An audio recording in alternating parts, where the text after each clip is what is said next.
Nous poursuivons notre route vers Koussoukouingou, empruntant une piste sableuse à travers une vaste plaine animée de scènes rurales. Paysans au travail, troupeaux sous la garde de jeunes bergers et femmes portant des charges avec aisance. Au loin, des tatas émergent, souvent dissimulés par de majestueux baobabs se détachant sur le ciel clair.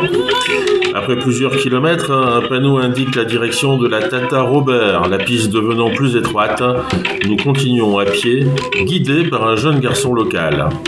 Le sentier serpente entre des cultures asséchées par la saison sèche sous un soleil ardent.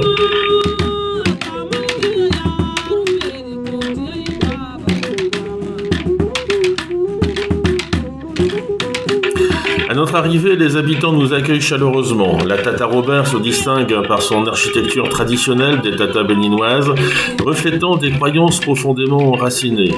Contrairement aux takienta togolaises axées sur la défense, les tatas somba, emblématiques du peuple somba, sont des habitations fortifiées en terre crue, nichées dans des collines du nord du Bénin.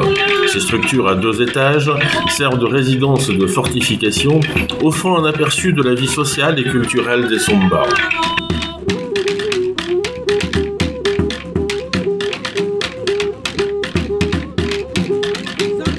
Les tatas somba se distinguent également par une décoration intérieure riche, avec des motifs géométriques, des fresques et des sculptures, reflétant les croyances spirituelles et l'identité culturelle des somba.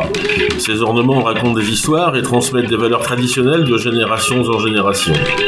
La construction d'un tata est un effort communautaire mobilisant tout le village, avec des techniques transmises par les anciens, chaque étape étant marquée par des rituels et des célébrations.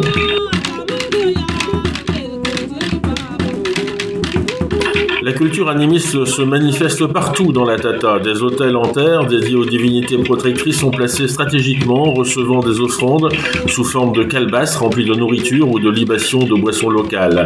Le chef de famille nous explique que chaque élément de la Tata a une signification spirituelle. La disposition des pièces, l'organisation de la cour, la hauteur des murs et même la forme des ouvertures sont pensées en fonction des croyances et des rites traditionnels. Ce ne sont donc pas seulement des habitations, elles représentent un lien profond avec l'histoire, la culture et l'identité du peuple somba.